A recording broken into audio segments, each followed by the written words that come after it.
कोईपण प्रकारनी युद्धजन्य परिस्थिति अगर निर्माण थाय एमां आपना नागरिकोनी सुरक्षा आपना खानगी प्रॉपर्टी होय कि सरकारी प्रॉपर्टी होय एनी रक्षा माटे आपना जो सैन्य बळ छे एमने मददरूप थवा माटे सिविल डिफेन्स जो छे एमने सक्षम करावा माटे आजे अमे जिल्ला कक्षाएथी एक मीटिंग राखी हती। एमां अमारा दाहोद जिल्लामां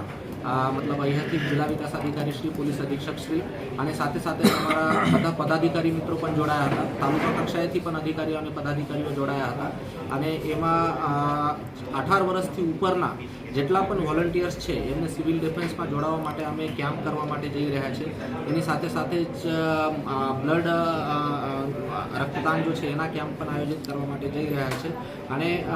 એક સારું વાતાવરણ નિર્મિત થાય અને દેશને જ્યારે જરૂરિયાત પડે તો બધા નાગરિકો જો છે એ સક્ષમ રીતે દેશની મદદ કરી શકે એના માટે એક સક્ષમ સિવિલ ડિફેન્સ જો છે એ તૈયાર કરવા માટે અમે પ્રયત્ન કરવા માટે જઈ રહ્યા છે। એના માટે રાજ્ય સરકાર દ્વારા પણ સૂચનાઓ આપવામાં આવેલી છે। રાજ્ય સરકાર દ્વારા જે જિલ્લાઓમાં સિવિલ ડિફેન્સનું સેટઅપ નહોતું તે જિલ્લાઓમાં સિવિલ ડિફેન્સનું સેટઅપ પણ તૈયાર કરવા માટેની સૂચનાઓ આપવામાં આવેલી છે। સાથે સાથે જ જે કાંઈ ઇક્વિપમેન્ટ્સ વગેરે પણ જરૂરિયાત હોય તો એ ખરીદી કરવા માટે પણ રાજ્ય સરકાર દ્વારા ગ્રાન્ટ આપવામાં આવેલી છે। તો હું દાહોદ જિલ્લાના જેટલા પણ 18 વર્ષથી ઉપરના નાગરિકો છે એમને વિનંતી કરું છું કે આપના સૈન્ય બળોને મદદરૂપ થવા માટે કોઈ પણ યુદ્ધજન્ય પરિસ્થિતિ નિર્માણ થાય કે કોઈ આપદા રિલેટેડ પરિસ્થિતિ નિર્માણ થાય તો એમાં આપના નાગરિકોની મદદ કરવા માટે યંગ લોકો તૈયાર થાય, વોલન્ટરીલી એમાં જોડાય અને દરેક ગામડામાંથી કમસે કમ 5 થી 10 લોકો જો છે એ સિવિલ ડિફેન્સમાં જોડાય એના માટે હું બધાને વિનંતી કરું છું।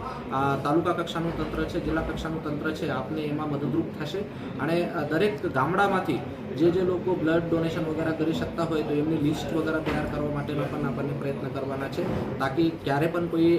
વિપરીત પરિસ્થિતિ આવે તો આપણને સારી રીતે અને સક્ષમ રીતે એમને પહોંચી વળી શકાય।